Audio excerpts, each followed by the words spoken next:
Hello and welcome. In this video, I'm going to be sharing some picks that I think are some of the most underrated movies to come out this past year. So let's jump into this video and share some of the more underrated and the less appreciated movies that came out this past year.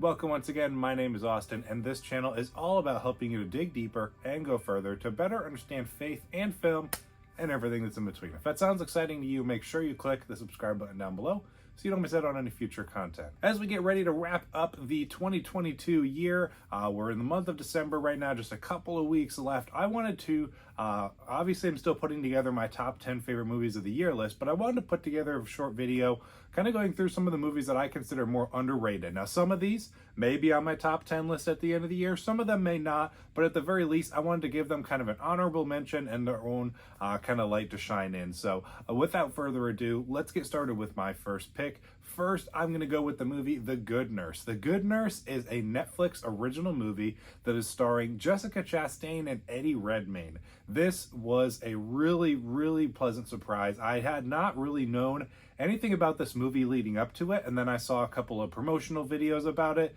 Looked kind of interesting. I knew nothing about the story that this movie is based on for the real life events that happen, but it essentially follows Jessica Chastain's character as she's working as a nurse at a hospital, and Eddie Redmayne's character comes in and starts working as well. They both work the same shift. Patients start mysteriously dying of similar or same circumstances after he shows up kind of on a regular basis, and it's all following her kind of coming to the realization that he is the one killing these people. It's not a spoiler to say that is given very early in the movie very clearly. So you're kind of following along as she's coming to terms with that and figuring out a way to help the police catch him without him becoming aware of this. So, I mean, both of their performances were fantastic. I thought both of them really kind of disappeared into their roles. Though neither of them is like the biggest actor or actress in the world, they are definitely very prominent, but I felt like, especially Eddie Redmayne, I really did not see him throughout this movie. I really saw the character that they chose to hone in on for him and his performance. And as well, Jessica Chastain gave a really deep performance at the same time. The only thing I will say with that is both of their performances are so good that the rest of the performances in the movie kind of seem formulaic and fall a little bit flat. So there is that kind of knocks down the movie just a little bit for me, but their performances are so good. It's absolutely great to see them on screen together. I loved the constant sense of unease throughout this movie. Like I said, you're told very early, or at least shown and heavily implied, that he is the one doing these horrible acts. So you're really just following along Jessica Chastain as she is trying to thread that needle of maintaining a friendship with him, but at the same time trying to help get him caught. So it's really interesting, really tense story, and one that I really enjoyed. It's one, like I said, you can check out on Netflix as a Netflix original, and one I highly recommend. It got a 4 out of 5 stars for me when I first watched it. Next, along a somewhat similar title name, we have The Bad Guys. The Bad Guys is an animated movie that came out earlier this year and was one that I thought the trailers looked interesting enough. I liked the animation style, but you know, being an animated movie, there comes with certain connotations and expectations that people have. But I ended up being able to check this one out on Peacock when it was streaming there. I think it's on Netflix now. I'm not sure if it's still there, but it's done really well on Netflix. I thought, though this movie followed a bit of, you know, the typical formula style for this movie, it did enough kind of fresh stuff with it that I thought it was overall still a really good experience. It would work well for both adults and kids. It has, like I said, a beautiful animation style that is just a joy to watch. It stayed within its boundaries, but at times it felt like it almost went into like some of the overtop nature of an anime that I really enjoyed and appreciated as well. And at its core, it's got a really fun story about learning to move past stereotypes and being the best person that you can be. It's definitely one I do want to add to the collection eventually and check out again. I gave it a 3.5 out of 5 stars. Next, we have the movie Chippendale Rescue Rangers. This movie was a huge surprise and a genuinely awesome experience. I had a ton of fun with this one. I did watch some Rescue Rangers growing up, so it was cool to kind of revisit those characters and just the style of the humor, the animation, that kind of thing, and then how it was kind of brought into some of the real world stuff too was a lot of fun, kind of giving those Who Framed Roger Rabbit vibes that we had from that old movie from the 90s. And it was just great to see those characters kind of modernized in a modern setting. We get to see one of them in a more of a CG format because he got CGI surgery to advance his animation, and the other in the traditional style of hand-drawn animation and cartoons. So I loved seeing the different blends of animation style, special effects, all that kind of stuff. It was really fun, really creative for this movie. And I did not expect such a deep and heartwarming story at the very core of this movie. It's definitely one that is one of those friendship movies where, you know, it kind of follows that formula, but I did not expect it to just be that resonating with me of friendships and the ups and downs that come with it. It was really, really heartwarming and definitely a genuine portrayal of a friendship between Chip and Dale. Also, this movie just oozes with pop culture references. There's so many things in this movie that I remember when it came out, I saw on TikTok and all these things online of people like, how on earth did they get the permission to put so many of these different characters in that are not Disney characters and licensed things? So I think they just went absolutely bananas with it. You're constantly picking up different things throughout this movie that are references to different pop culture things.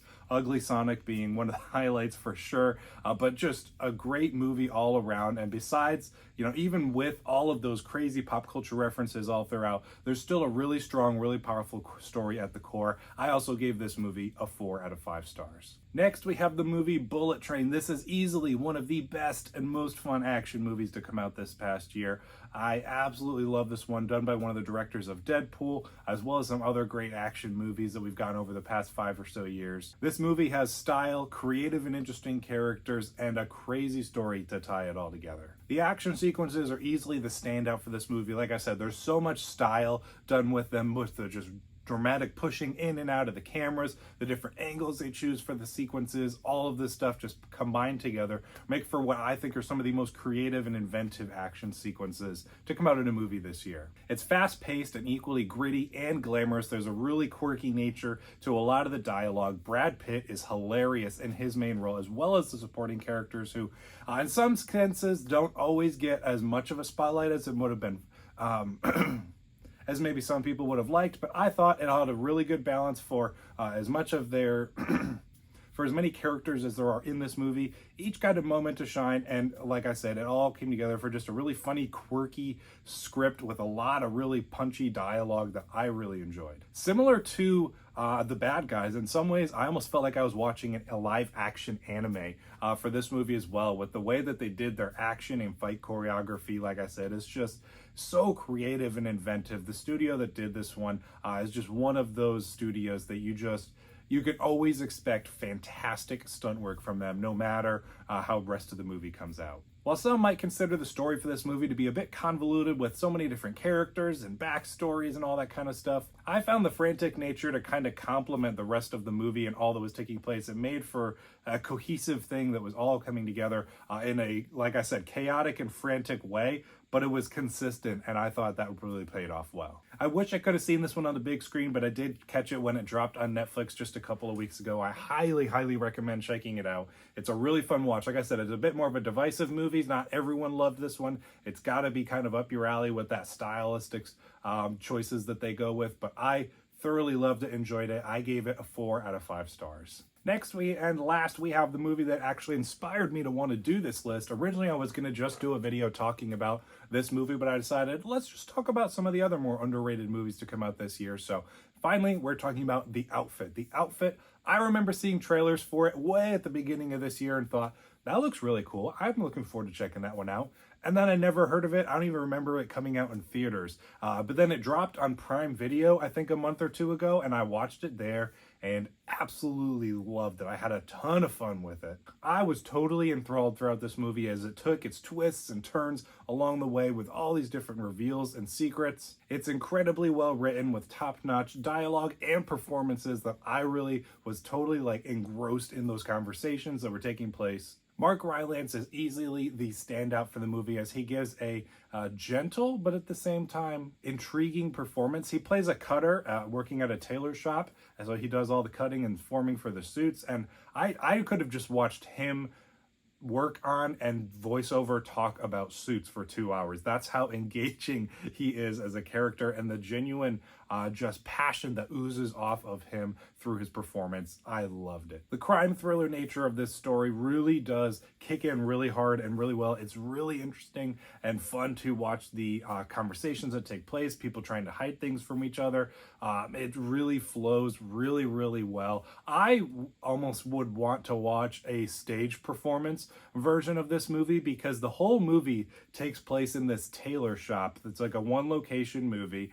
So it really is something that could work in a stage performance setting, and just seeing it done through a movie makes me want to see it that much more. Like I said, the movie is great and I love the movie and how they did it, but I think it would be really fun to see this as a stage performance too. The movie also boasts some fantastic music. It utilizes that single location very well to kind of wind up that tensiveness of the story. And if you've not seen this one, definitely check it out. I'm absolutely planning on picking up the Blu-ray at some point for my collection, but for the time being, it is still streaming on Prime Video to the last I checked. So that wraps up my 5 picks for some of the most underrated movies to come out this year. I thoroughly enjoyed putting this list together. I hope you enjoyed it as well. I hope you're down in the comments sharing some of your picks for underrated and underappreciated movies for 2022.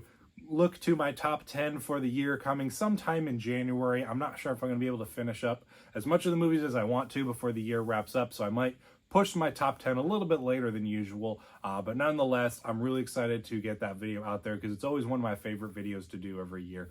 So thank you for sticking around to the end of this video. Thank you for checking it out. I will see you in the next one.